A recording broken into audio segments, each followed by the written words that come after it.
also how to navigate within that particular company. Oh, okay. So mentorship is very important to you. Definitely. Yeah. You mentor anyone? Huge. I mentor tons of people. Oh, really? Hmm. Wow. So Awesome. I'm also a member of Bragg, which their tagline is diversity from a retail point of view. So it's a nonprofit organization that focuses on people, students, entrepreneurs of color, and really elevating in the retail industry. Hmm. So within that, I'm also the advisor at F.I.T for the Bragg Club. So I have many students there that I mentor, some within the school, some once they graduate and they'll still come back to ask questions. So I'm always open to helping them out. What are some things you advise about in an organization like Bragg?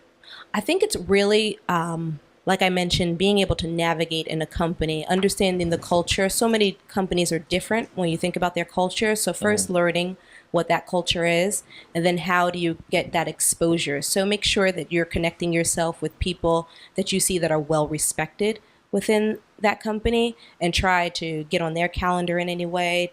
Try to just sit down with them and see how they even got to the place where they are. And then mentoring that way so that they can navigate, because that's usually what it is. Someone will get hired, but then from there, how do they move up to that next level? What do they have to do in order to do And that? that's very important. Very important, because everyone can go in and you do your job and you do your job great, but then what is it that's going to get you noticed, that you'll get that exposure so that you can get those great projects to work on and then be able to kind of move up the ranks. You have any success stories with a mentee that has, navigated the various corridors of corporate America? I have two mentees right now that are fairly new in the industry. So they started out, they were Bragg interns. Hmm.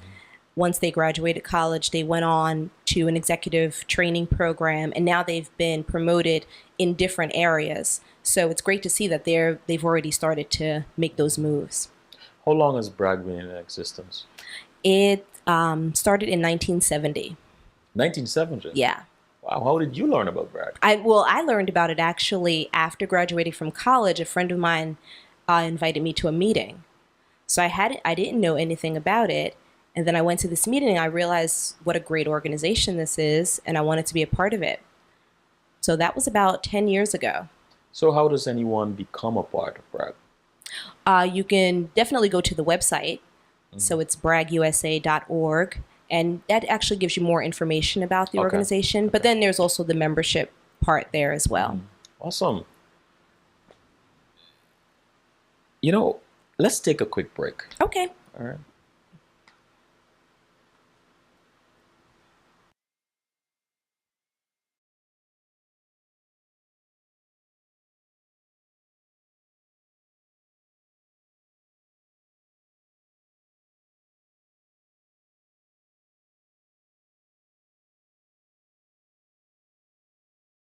We're back with Miss Laticha Brown.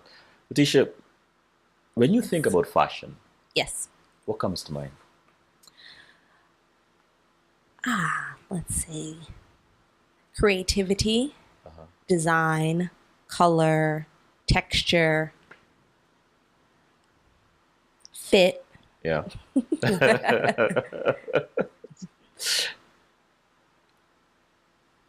And I asked you just now about what you like a lot about teaching.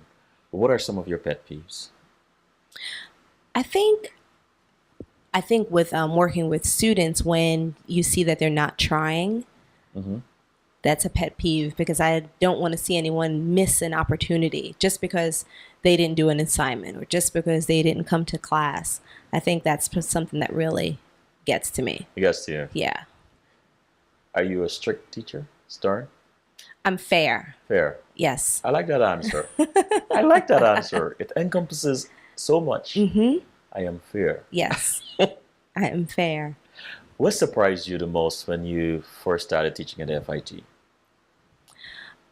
I think, well, I think I thought that all the students were going to come in and just know everything there is to know about fashion, but some of them, they didn't. They just have an interest and they wanted to learn so much of it. So that creates a nice balance there, so that you can kind of give information, they're taking it in, and you continue to do that with each other, whether they're teaching me and I'm teaching them as well. Have you ever had a desire to actually design? Not a No. well, I have the desire to tell someone what I want something to look like, Okay. but I'm not a designer. No, No. you wouldn't go there. No. You, I know my strengths. I know my strengths. what comes next for you? What are you planning? What are your plans? I think, well, on my vision board, so who knows when this will happen. So within the industry, I would love to have a brand of my own. Yeah. I would love to perhaps have a brand where it's on like an HSN or QVC and I'm hosting that show about that brand. So that's something that I would be very interested in. I'm also very passionate about event planning. So really expanding on my business there. So So, doing that. And that's in regards to kind of the career part of my life. so you are an entrepreneur and been doing event planning for a while. Yes. What initiated that? When did that start? I think it's just always been in me because I'm a planner, I'm an organizer. So whenever there's an event that's going on, I would just initially just do it. And then I realized that, that aha moment, like this could be a great business for me because it's something I'm passionate about. So really starting off with Bragg, so being the co-chair for their annual gala for about 7 years, and then also planning many weddings. So it's just something that I enjoy. It's stressful, yes, but it's something that I like, and I always have fun at it. What was like a stressful aspect of it? I think just timing wise, a lot of times, just because you're on usually a strict timeline, making sure things stay on that timeline. And once something goes off of it, it kind of backs everything else up. So that can be a little bit stressful. You can have a stressful bride, of course, with dealing with a wedding. But then even with maybe a gala or something like that, just making sure vendors have placement of maybe there's some items that you ordered for them and they're supposed to be there at a certain time to set up. Just things like that, making sure that you're on time. What are some very important soft skills when you're an event planner? I would say, besides the presentation or presenting, just being able to be compassionate and build a relationship with someone. So making sure that they feel comfortable around you, that you have that, and it feels natural. So you always want someone to feel comfortable and that they think that you're genuinely interested in maybe what they have to say So or you what can't they're take griping it, about. you can't take certain things personally. Not at all. Not at all. And you know that coming in. Right. Like this is not personal, so don't get upset. What are some things you learned as a merchandiser that you've brought into the classroom? I would say that whole, when I talk about the whole presentation, Yes. having those presentation skills, Yes. having those presentation skills, that's so important. So whether it's me going from strategy and merchandising to how I present to the class, and then ultimately how I want them to present when they're, whether it's presenting a project or when they have to present themselves in an interview. So I always want to make sure the way I'm presenting myself to them, that they can see that and ultimately hopefully gain something from that and pull some of those little tricks from that. And you love this. You just I do. Just I do. love this. Yeah. Yep. Is would you actually do you still do merchandising or Consulting a little bit, on What are special some- projects. what are some highs and lows about merchandising? Well, I mean, the business, you never know what's going to happen. And even something as simple as the weather, that could either make your business great or it can kill your business if depending on what you buy. So I mean, this winter, if you bought cold weather goods, then yeah, you had a great business. Ah. But on the flip side, let's say it's a winter that's not so cold. Then your business is kind of like, then you're really doing that whole problem solving thing again, and you're just trying to figure out what can make it work. And that's just seasonal. But there can be things that, just like I talked about with trends, and you thought that something was going to be so great, and you really went after it, and you bought so many units to put into the store, and then nobody's responding to it. So then you're marking it down. So that, that may hurt a little bit because a lot of this is from your gut. So, but then you just have to keep on trying, get back out there, and do it again. Teaching. If someone comes to you, a young woman, Yes. and says, "Look, I would like to teach at F.I.T." Uh-huh. What advice would you give them? Well, the great thing about FIT is we really want people that have had experience in the industry because then you're able to bring that back. So that's what makes us so special. So I would definitely give them that piece of advice that if they really wanted to teach here at this school at FIT, to definitely get out there, get that experience, and then come back. What are some design trends that have caught your eyes recently? I would say, well, right now, coming off of fall was huge. Fringe was huge. So you saw a fringe on jackets, you saw a fringe on boots, on handbags. So you saw it all over the place. Blanket coats. So, and this actually years ago, there was kind of this blanket coat trend, but that was fun, very comfy, warm. The silhouettes have gotten boxier, so it wasn't so form-fitting anymore, at least this past fall that we just had. Things were a little bit boxier. And then this whole athletic wear. So wearing things that maybe it looks like you're going to the gym or it's some type of feel or silhouette like that, but maybe you're just going out for brunch with friends. So kind of Silhouette. That feel, that whole So, silhouette. What about men trends? What's coming up for spring? I would say, well, men's trends, because your silhouettes pretty much stay the same, I think it always lends into color and into fabrication of what you're wearing. So what can you like spruce up with your wardrobe with? So whether it's a pop of color or if it's a different fabrication that you might have, or even there's been this huge men's sock trend. So socks. So not just your basic socks, but socks with prints and designs. That's become very fun and exciting for the men's business. Well, that's coming this. Well, it's here, and I think here. it's going to continue as well. And when you say construction, so right, can you elaborate a little bit? Like, so for men, For men, or construction, I mean, and we have seen that the pants have gotten a little slimmer. So, and it all depends on what you feel comfortable in, and I think that's something that, at least in the men's world, that usually drives that type of business. So if you don't feel comfortable in a skinny jean, you're probably not going to wear that. Right. But you may get your pant just a tad bit skinnier than what it was maybe a few years ago. And then we see there's always the sneaker trend. So what sneakers are hot right now? We know that Kanye West just had a line that he had a sneaker created with Adidas, but then he also has his clothing line that has come out. So that's someone, when we talk about celebrities doing fashion as well, he's someone that's been very popular. Same thing with Pharrell. They've been popular in the men's world.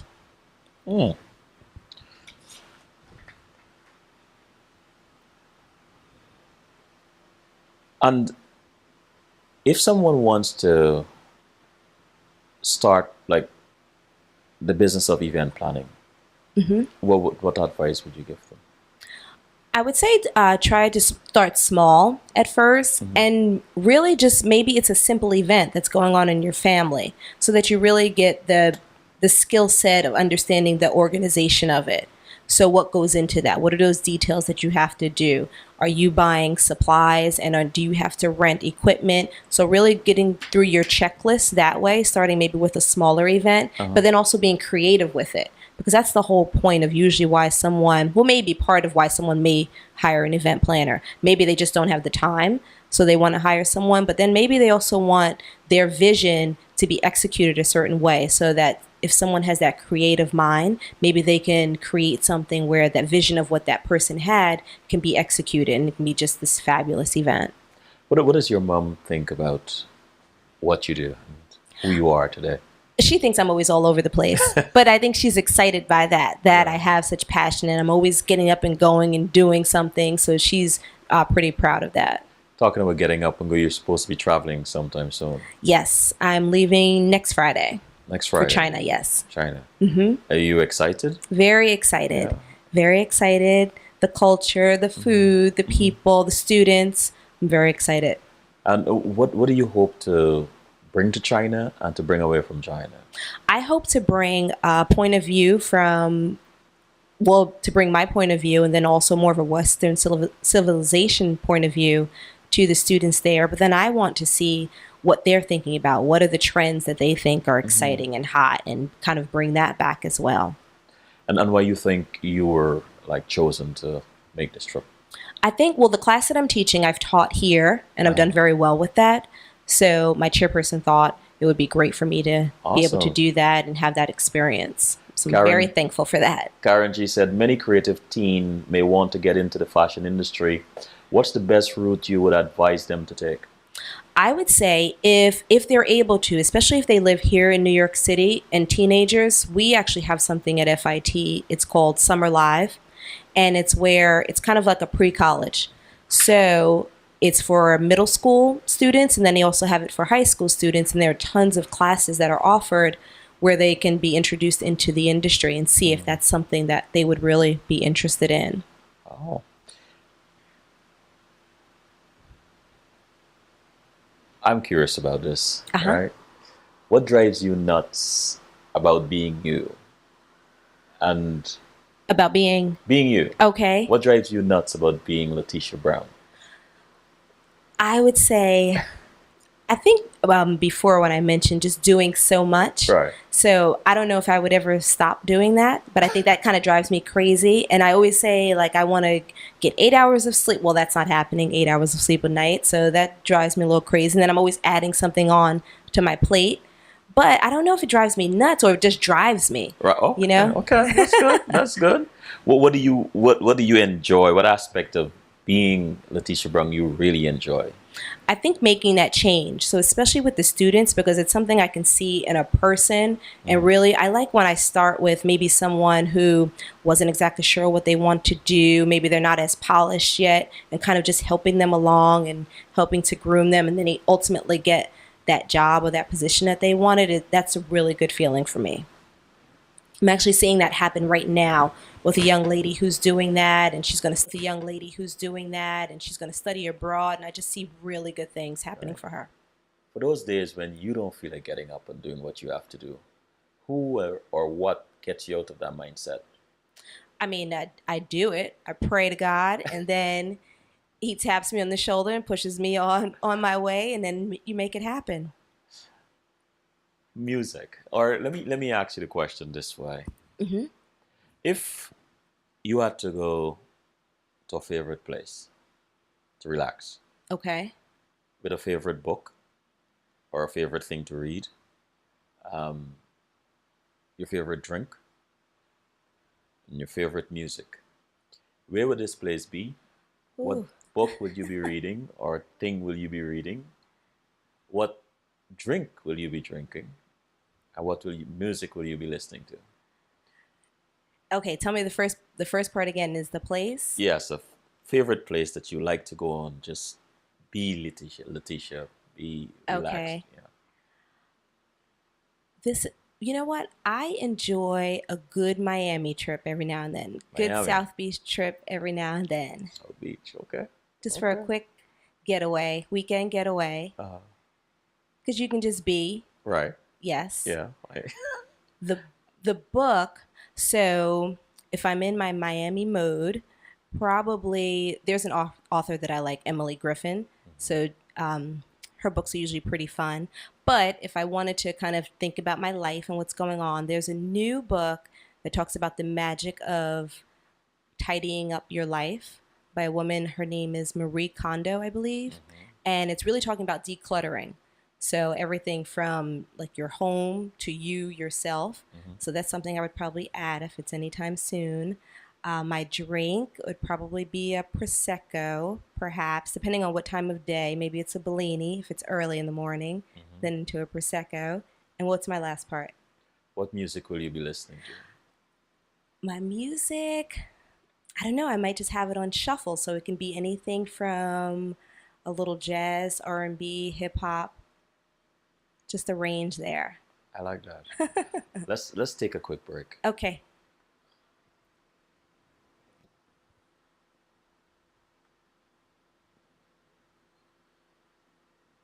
We're back with Letitia Brown. Letitia, if you could change anything about you, Okay. what would you change? That's a tough one. Yeah, I know. I'm sorry. All right. Let's switch it Yeah. up a We're little. not changing anything. Let's switch it Okay. up a little. Okay. If you can change anything about your experience in merchandising, what would it be? Okay. I think, well, you know what? This does go back to me because kind of understanding your worth Mm-hmm. and really going after things and speaking up. So when we talk about that a lot, about how people, especially women, we should speak up, and we talk about this whole lean in. I'm trying to think of the word there, but I can't think right now. But anyway, what I want to say is I think I would have probably spoke up a little bit more in Mm. regards to my career and what I wanted to see happen in my career, rather than sometimes I think we sit back and wait for someone to do it for us, but Yes. really going after it that way. So Good that's answer. something I probably would have changed. I think now, knowing that, hindsight 2020, but knowing that now, telling myself probably 10 years ago to do that, I would have. Tell us how spirituality has influenced your work. I think, well, it's part of me. It's part of me. So then that comes out in my work, I Mm-hmm. would say. And I think people even notice it just from the spirit that I have. And then I try to come across with that. So trying to live the best life that I could possibly live, trying to follow God's word and understanding that. So that's how I take my day Mm-hmm. each and every day. And I go out with that, kind of knowing that. What matters to you most as an educator? Making sure that people aren't just kind of sliding through, that they're really understanding, getting the best education they possibly can get, and really setting themselves up for success. Where do you draw your inspiration? I draw it from many places. I think I draw it from family, a great deal of it from my family, also from friends, just from things that I might see that is going on culturally Mm-hmm. and what's going on probably even in our city and in our country. So drawing inspiration from that. In the chat room, Borby said, apart from the bright side of the fashion industry, what are the negative aspects? What are your thoughts about people who are prone to being slaves to fashion? Well, I think that goes back to who you are, the Mm-hmm. person that you are. So we should never be a slave to this industry, right? That you should always have be very strong within yourself. And it's great to love fashion and to love these things, but it should never take over your life, whereas maybe other things are put to the side. So if you have responsibilities, that should be taken care of first, and then we can add fashion and fashion in there as well. I think that's probably how I see it as well. And I probably take it from that point because I come from the industry where I know how much something costs to make it. So I just feel like I can never pay this amount because I know how much, Really? we paid for that. And that's just me coming from the industry and knowing the industry that way. So I'm sure some of the women are asking these questions. How what is it like for you shopping, knowing the industry, and there's this beautiful dress or a garment that you love, but you feel it's a little overpriced. What happens then? So that becomes tough because you do know that, and I think we all know that there's a markup here. Right. So and it's being smart on how you're shopping as well. I try not to shop when I know I have an event.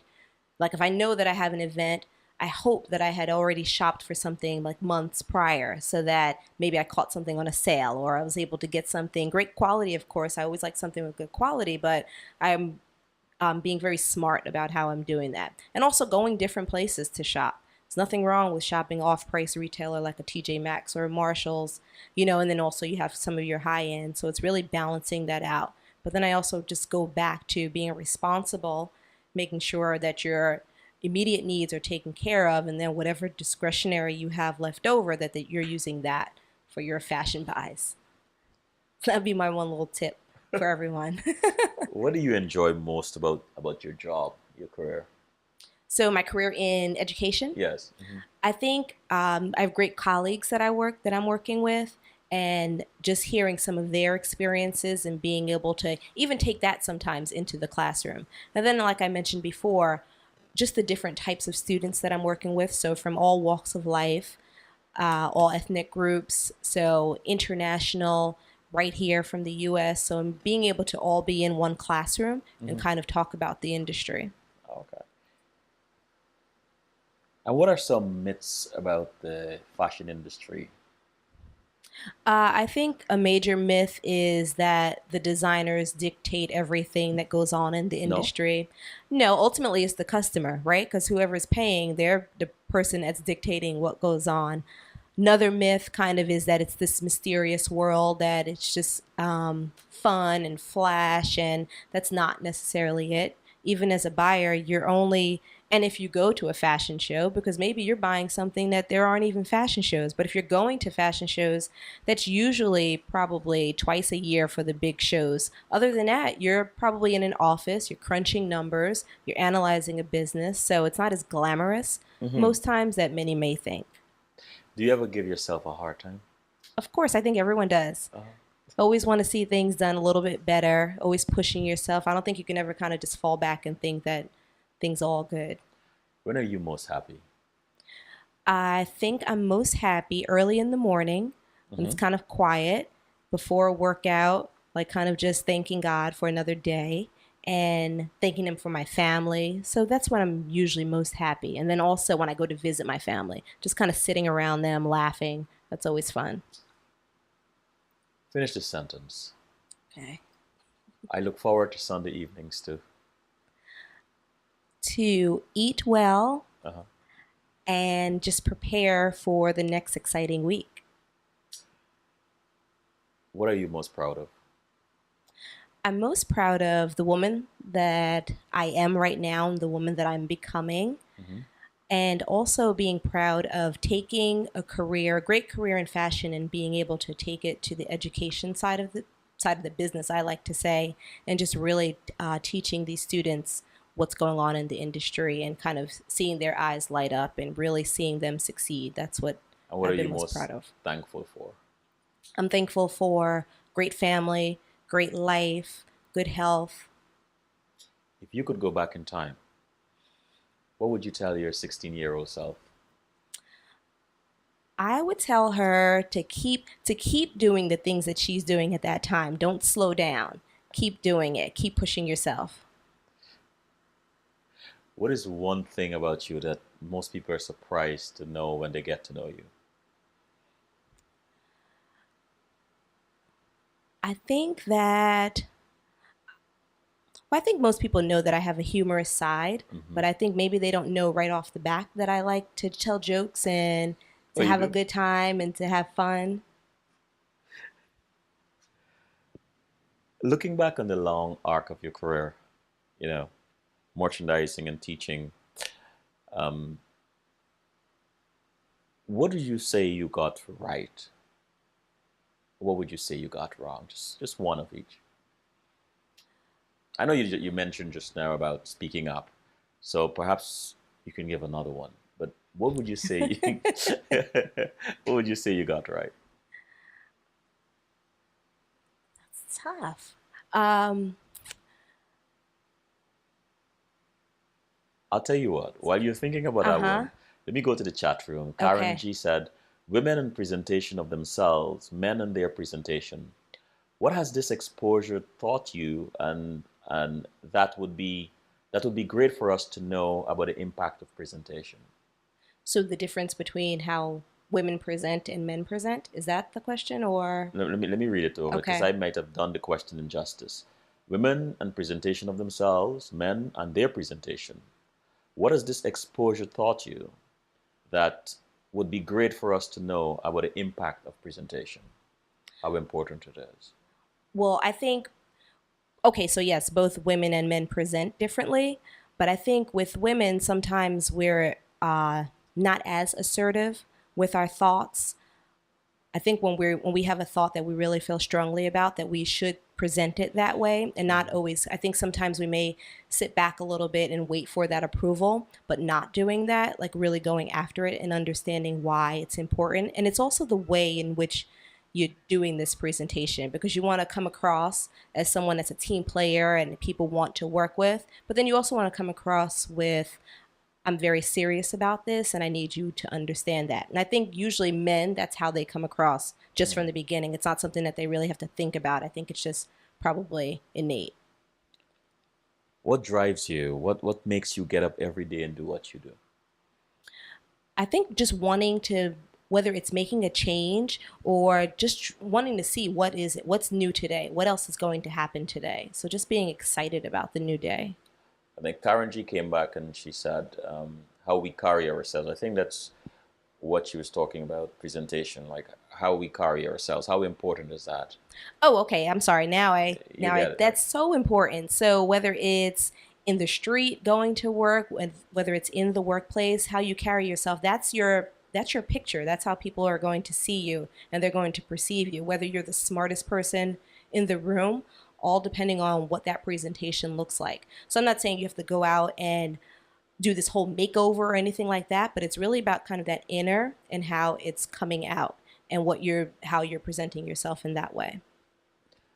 My final question, which Okay. I ask all my guests, you don't get to escape. Okay. What makes you laugh out loud? That right there would make me laugh out loud. But outside of that, I think so I have a really close group of girlfriends. So whether it's two of us or if there's seven of us, just being together, just people, and not even telling jokes, Right. just their different personalities and the way they may say something that makes me laugh out loud. And it's kind of freeing. Right. You feel really good behind that. So I would say definitely those groups of girlfriends. Those group. Yes. Well, Laticha, first of all, I must thank you so much for coming and spending your time with us. The time just flies out. It did. Right? And Yes. I enjoy it.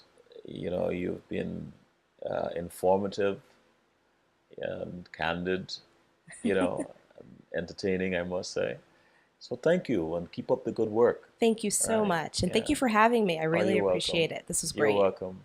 What surprised you about CWS? I think I was just surprised. I didn't know what to expect. But I love the format because it's a conversation. But sometimes with interviews, I would say people may prep you with certain questions and then it's kind of like that kind of back and forth. But this, it's flowing, it's a great conversation and really good topics as well. Awesome. Awesome. So, to my audience, thank you so much for tuning in. Fear not what fear whispers to you, fear your obedience to it. Good night. Good night.